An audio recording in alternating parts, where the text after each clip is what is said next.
అర్చన ప్రయత్నమే. Note that point. Note చేయడం ఎందుకు సార్? నేను అదే అనుకుని దేవుడికి దీపారాధన, ప్రజలకు సమారాధన చేద్దామంటే అర్చన ఓకే అంది. ఓకే. అదే అదే పార్టీ ఏర్పాటు చేస్తానంటే ఓకే అన్నాను. సరేగాని అంకుల్, పీకల మీదకొచ్చి ఈ ప్లాన్ తను చెప్పాడే అనుకో, నువ్వెలా ఒప్పుకున్నావు? అంతా పగడబందీగానే ఉంది కదా అని సరే అన్నానమ్మా. అనుకోకుండా ఈ యాక్సిడెంట్, దాంతో నీ మనసుకి టెన్షన్, నా కాలుకి ట్రాక్షన్. ఐఎమ్ వెరీ సారీ అమ్మా. మీరు ఊరుకోండి సార్. చరిత్ర మలుపు తిప్పాలంటే 100కో కోటికో నాలా ఒకడో ప్రాణాలు తెగించాలి సార్. గొప్పేలే, బయటపడ్డావు గనక ఎన్ని కబుర్లైనా చెప్తావు. ఫ్రెండ్స్, ఈ రోజు ఈ పార్టీ ఇంత ఆనందంగా జరగడానికి, మేమెంతో సంతోషంగా ఈ పండుగ జరుపుకోవడానికి ముఖ్యమైన వ్యక్తి ఒకరున్నారు. ఆయనే ఈ పార్టీకి చీఫ్ గెస్ట్.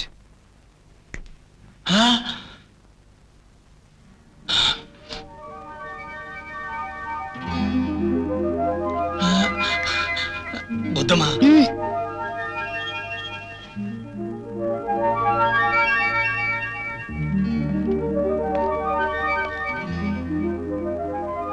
ఇతని పేరు విష్ణు శర్మ.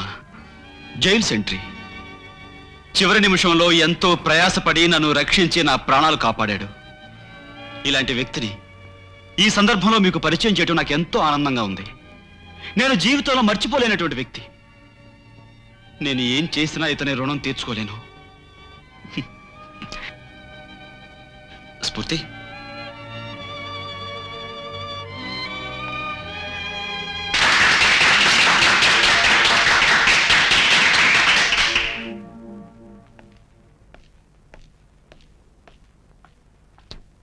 సోదర సోదరిమణులారా, ఈ కార్యక్రమానికి కొసమెరుపుగా ప్రముఖ మృదంగ విద్వాంసులు శ్రీ ముళ్లపూడి శ్రీరామూర్తి గారి మృదంగ కచేరి.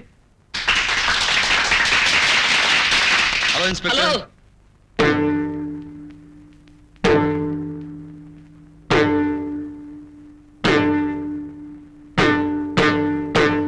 హలో.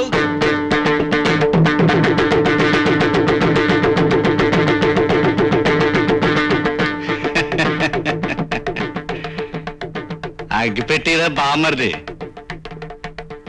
కాలిన శవం చూసి ఆఖరి చూపులా చూపెట్టిరా. అగ్గిపెట్టిరా. సచ్చిన శవాన్ని తగలెట్టాలన్నా, బతికున్న బీడీని తగలెట్టాలన్నా అగ్గిపుల్ల కావాలరా. నేను తగలెట్ట, పెట్టిలా తగలెట్టు. You bastard. ఎవడ్రా నువ్వు? అమ్మా, సచ్చిన సుశీల శవానికే నోరుంటే లేసొచ్చి దాన్ని నీకు అమ్మింది అన్నయ్య అని చెప్పి మళ్ళీ శవం అయిపోయిందిరా బామ్మర్ది. నా పేరు ఓబులేసు. ఇక్కడికి ఎందుకు వచ్చావు?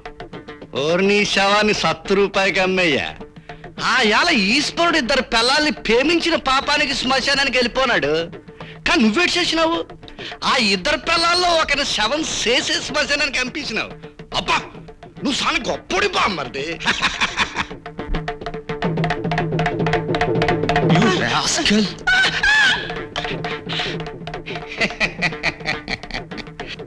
సెటప్ సానా బాగుంది బామ్మర్ది. జాంపండ్లాంటి పిల్ల, పెద్ద మేడ, శవం కాలుతున్నట్టు కనకనకనకలు ఆడిపోతున్నారు. ఈ మధ్య శవాలకి రేషన్ వచ్చి చేతిలో సిల్లరాడడం లేదు, నోట్లో సారా పడడం లేదు. కాస్త జేబులో ధనం వేసుకో బామ్మర్ది. అసలు నేను లోపు కానిచ్చింది ఎవడరా? కోట్లో పాగా వేయడం నీ ఒక్కరికే శాతనవుతుంది అనుకోకరా బామ్మర్ది. నీ సొంత చేతులతో సుశీలమ్మని శవం చేసేసి ఆ శవానికి మళ్ళీ పీక నొక్కేసి దానికి సర్వోత్తరాలాడి బామ్మర్దిని సాచికం వేసేసుకున్నావు. నిజంగా నిన్ను చూస్తా ఉంటే శవానికి జరీసీర కట్టినట్టు ఉందిరా బామ్మ.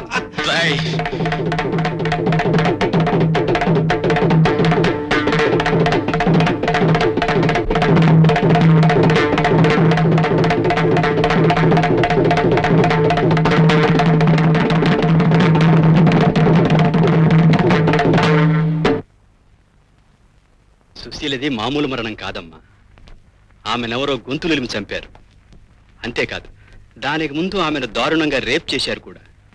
పోతే మనిషి చనిపోయాక గుర్తులు పడవు కాబట్టి ఎవరివైతే వేలి ముద్రలు ఆ అమ్మాయి మెడ మీద ఉన్నాయో ఆ వ్యక్తి ఆ అమ్మాయిని రేప్ చేసి ఉండాలి. అయితే ఆ వేలి గుర్తులు చిరంజీవేనా? అందులో అనుమానం ఏముందమ్మా.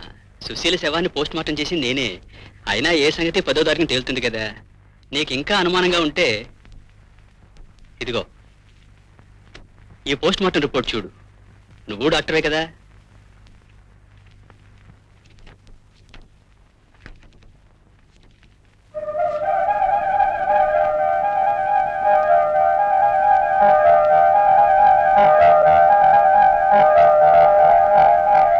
చిరంజీవి బాబు అంత దారుణంగా హత్య చేశాడంటే నేను నమ్మలేకపోతున్నానమ్మా.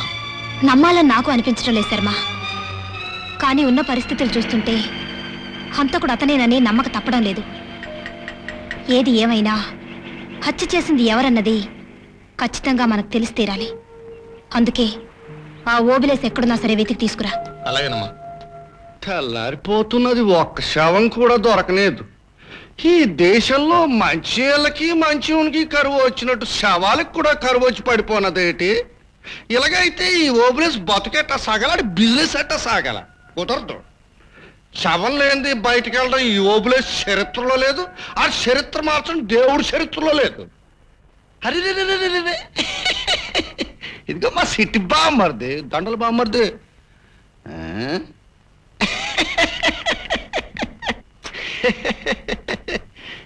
సిటీ బామ్మర్ది.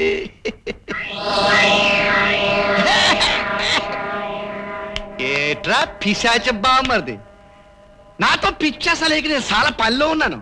యాదవాళ్ళ చేసి నాతో యాసలు వేసావంటే పీక నొక్కేయగల తొంగర బామ్మర్ది.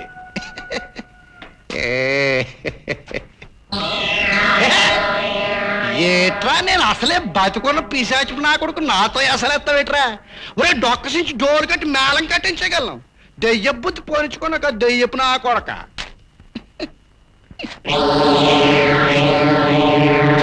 ఏట్రా ఎట్టకాలంగా ఓర్ని సవాన్ని 100 రూపాయలకి అమ్మాయి నాకేటి తెలదంటే వినిపించుకోవేట్రా బామ్మర్ది. నీ పేరు ఓబులేసు. సితం సుశీల చావు గురించి నీకు నిజం తెలుసు అవునా? నా అమ్మ నాకేటి తెలదమ్మా. సచిన మా అయ్యి మీద ఒట్టు నిశా. నువ్వు చల్లగా ఉండాల. ఇదిగోమ్మా ఎట్రా బామ్మర్ది.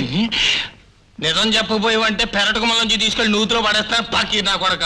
ఓబులేసు, నిజం చెప్తే నేనేం చేయను. సుశీలకి చిరంజీవికి ఏమిటి సంబంధం? సుశీలకి చిరంజీవికి బాగుంది. సుశీల్ని చిరంజీవి ఎందుకు చంపాడు? ఎందుకంటే చెబితే అంత బాగుంటాం. పోనీ ఎలా చంపాడో చెప్పు. ఎలాగా అంటేనండి, శశమ్మానకి ఎందుకండి? ఎవరు చంపారో చెప్తావా చెప్పవా? చెప్పాలంటే మరి చెప్పాలి కదండి. ఆయన మనకెందుకండి? ఇలా అడిగితే నిజం చెప్పవు. పోలీసులకు ఫోన్ చేస్తాను. నా అమ్మ పోలీస్ బామ్మదులు అంటే నా చెడ్డ భయం. పచ్చి నిజం చెప్పేస్తాను. సుశీలమ్మకి చిరంజీవి బాబుకి మధ్య ఏదో వ్యవహారం ఉండేదండి. అదేటో మనకు తెలదండి. ఓ రోజు ఈ బామ్మర్ది చీకటి పడేయాలకి ఆ ఇంటికి వచ్చాడండి. కోడి కూసేయాలకి వెళ్ళిపోన్నాడండి. అక్కడ శవం ఉండిపోన్నదండి. ఇంకేటండి ఏం జరిగిందో సరిగా చెప్పరా పక్కి నా కొడక. ఇంకేం చెప్పాలయ్యా, లోక జ్ఞానం లేదు, చదువుకు చెడిపోనావు. వాళ్ళిద్దరి మధ్య ఏదో వ్యవహారం ఉంది. ఈ అమ్మ తాలి కట్టమని అడుగుంటది. ఆ అయ్యి తాలి కట్టడానికి బదులు మెడ చుట్టూ సీరి కట్టి పుట్టుకుని తెప్పి శవం చేసినాడు. ఇంకేటి నా అమ్మ ఈ విషయం చెప్పినట్టు చిరంజీవి బామ్మది చెప్తే నన్ను శవం చేసేస్తాడు. చెప్పగతాలే. అర్చన, ఏ సుశీల్ ఇంటికి నువ్వు ఎప్పుడు వెళ్ళలేదా? వెళ్ళే అవసరం నాకే ఉంది. ఒక అమ్మాయి దగ్గరికి అబ్బాయి ఏ అవసరంతో వెళ్తాడో తెలీదా నీకు? మరి నీ దగ్గరకు వస్తున్నానుగా. షడప్. సుశీల గురించి నువ్వు ఆ రోజు జైల్లో చెప్పిందంత నిజమేనని, ఆవిడ్ని వదిలించుకోవడానికి నువ్వు గొప్ప ప్లాన్ వేశావని నేను అంటాను. దానికి నువ్వేమంటావు? ఇంతకాలం లాయర్లలోనే మూర్ఖులున్నారు అనుకున్నాను. ఇప్పుడు డాక్టర్లలో కూడా మూర్ఖులున్నారు అంటాను. Don't joke. సుశీల్ ఇంతకు ముందు మీకు తెలుసా తెలీదా? తెలీదు. తెలీదు? తెలీదు. నిజంగా తెలీదు? నిజంగా తెలీదు. మరి ఇదేమిటి? ఇది నీ డైరీ, నీ స్వహస్తాలతో నువ్వు రాసిన డైరీ. నీ దగ్గరికి ఎలా వచ్చింది? నువ్వు హంతకుడు అని తెలిసాక నీ గది వెతికితే దొరికింది. అర్చన, అసలు ఆ సుశీలకి నాకు సుశీలకి నీకు ఏ సంబంధం ఉందో, ఎలాంటి సంబంధం ఉందో నాకు బాగా తెలుసు. ఆ రాత్రి మీ ఇద్దరికి ఏం గొడవ జరిగిందో కూడా నాకు తెలుసు. దానికి ప్లాన్లున్నాయి.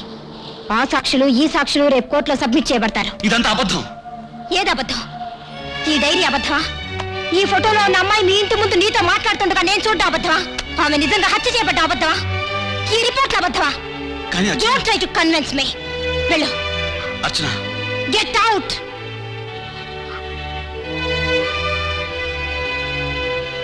అర్చన అంకుల్, తనకి అడ్డుగా ఉన్న సుశీల్ని చంపేసి మీ ముందు మళ్ళీ చంపినట్టుగా నటించి మిమ్మల్ని మోసం చేశాడు. మిమ్మల్ని అడ్డు పెట్టుకుని చట్టాన్ని మాయ చేశాడు. అది తెలుసుకొని మీరు క్షమించొచ్చు, ఆ నిజం తెలుసుకోలేక చట్టం క్షమించొచ్చు. బట్ నేను క్షమించలేను. Never. అమాయకురాలైన ఆ సుశీల్ని నమ్మించి తన అవసరం తీర్చుకున్నాడు. తర్వాత నన్ను నా ఆస్తిని చూసి తెలివిగా అమ్మాయిని అడ్డు తప్పించాడు. ఇలాంటి కిరాతకుండా నేను ప్రేమించాను. అలాంటి వాడి కోసమా నేను వీధుల వెంట పిచ్చి దానిలా తిరిగాను. అలాంటి వాడి కోసమా నేను అర్ధరాత్రి రౌడీల జోలికి వెళ్ళాను. My God.